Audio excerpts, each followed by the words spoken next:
I've been freelancing for over a decade. During that time, I've made well over $1 million, worked with thousands of clients, and been able to travel full time with my family. I have learned a lot over those years, and today I'm opening up my notebook to share some of my best tips with you. All of these are good, but number 6 and 9 are my absolute favorite, and I don't see them talked about enough. My first tip, start on the side.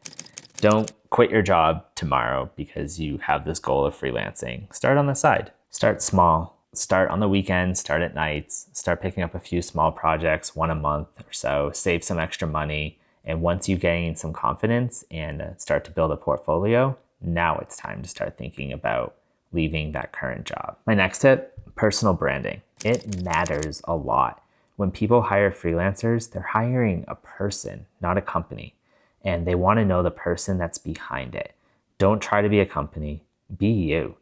Be a personal brand. I made some of my biggest leaps as a freelancer when I leaned into who I was and I stopped hiding behind a company. So lean into that personal brand. It doesn't have to be huge, a few hundred followers. Just share what you're working on and create that personal brand. The next tip is to invest in yourself whenever you can. It can be easy just to slog through all the work, just to sit there and continuously type, take on more projects, and not reinvest in yourself. The challenge is that we work in a technical industry and it's always changing. And if we don't upgrade our skills, we get left behind. So set time aside every single week to work on yourself and your skill set. The next tip is one that I see a lot of freelancers that are just starting really fail at, and that is to just keep showing up. I see freelancers take on a project, it starts to get a bit murky, the scope creep happens, the client is late paying, the freelancer just disappears. They ostrich, they put their heads in the sand and they just disappear. Don't do that. Show up, even when it's muddy, even when it's tough, show up and be there. And that will put you ahead of almost every freelancer that exists. When it gets tough, show up. This next tip is one that took me a really long time to realize, but as I look back, I feel like I did a good job of navigating this without even knowing it.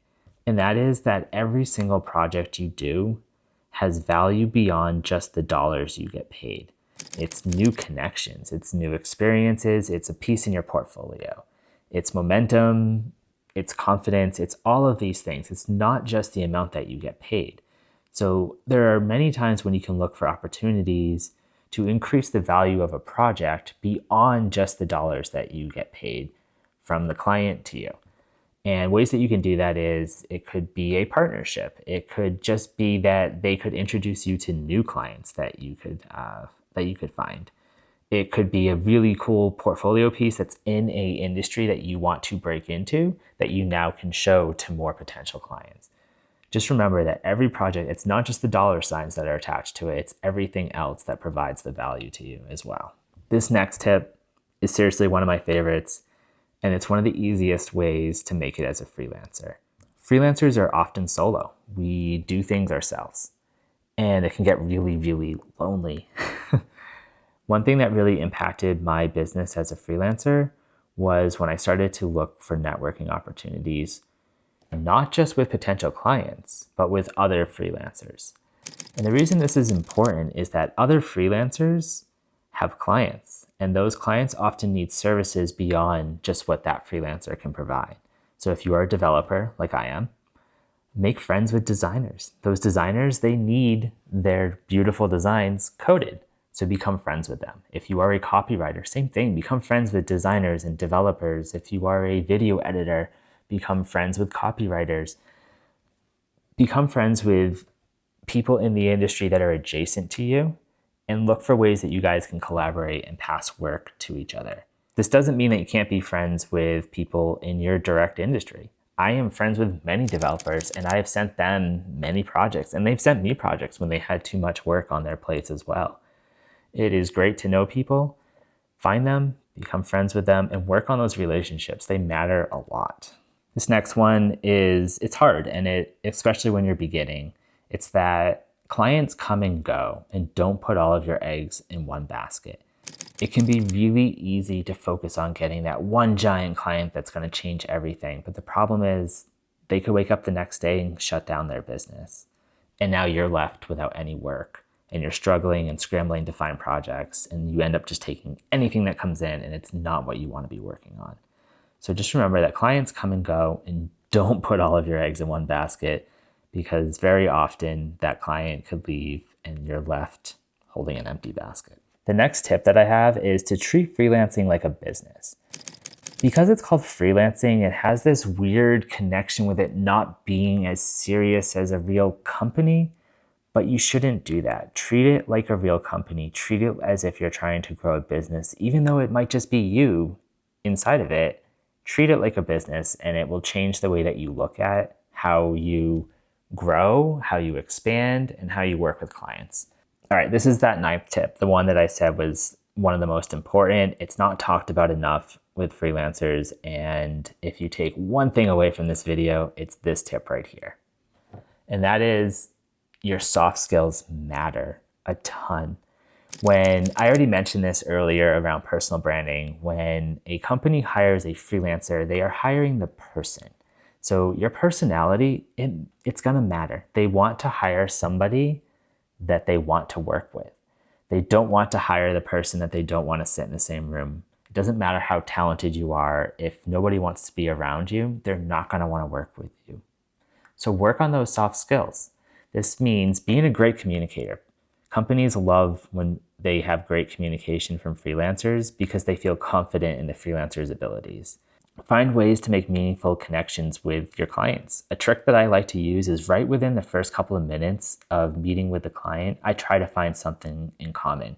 It could be as simple as a place that we both have been to, a sports team that we both enjoy cheering on, or that we both have kids and they're around the same age. Find something that connects you a little bit and mention it. Just mention it, because they're going to remember you. They're going to remember, oh yeah, that's Chris, and he's also a big fan of the Red Sox. Go Sox. They've been bad for a long time, but go Sox. And that matters when they start to sort through all of the different proposals that they have. That little edge can help. And that little bit of added connection between you and the client can be the difference between getting the project and looking for another project. This next one, and it's obvious. It's really obvious, but freelancers often do not think about this much. When you're working for a company, you often go to that company and there's defined time for work. You work from 9 to 5, Monday through Friday. Usually here in the US, that's a typical schedule. When you freelance, you could technically work on Saturday and Sunday and not work Monday and Tuesday. Or you could work all 7 days a week for 80 hours and you'll get really burnt out. So don't do that. One of the hardest things as a freelancer is time management. And it's because nobody is sitting there telling you every single day what you need to do. You have to figure that out yourself and come up with a plan on how to get it done. So work on your time management, figure it out, find systems that work for you. I said 10 tips, but I got one more. And that is to learn how to say no. You don't have to say yes to every single project. That's very easy to say if you have tons of projects and you're overflowing with work, and it's a lot harder when you're not. However, still, you need to learn to say no, because every time that you say yes to a client project, you are also saying no to other possible projects that could come in. If I only can take on 2 projects a month and I say yes to a project that I'm kind of on the fence about, and then 2 days later another project comes through that I would be super jazzed, but I can't fit it into my schedule, I just lost out on that opportunity because I didn't say no to the one that wasn't really what I wanted to be working on. So learn how to say no.